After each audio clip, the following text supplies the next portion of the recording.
Aking kaibigan guys, biras ko. So naglalaba siya guys, so nagwa-washing. Ano? Yan. Kasi yung kanyang asawa is bago lang kalabas sa hospital. So siya na yung lumalaba. Yan. No. Yan, no.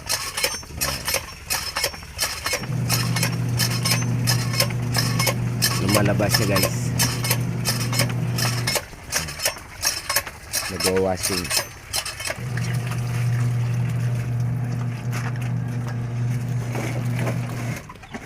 Palaba tayo guys pag may time. Yan, lumalabas guys. Ariel yung gamit niya guys. Social. Di Ariel.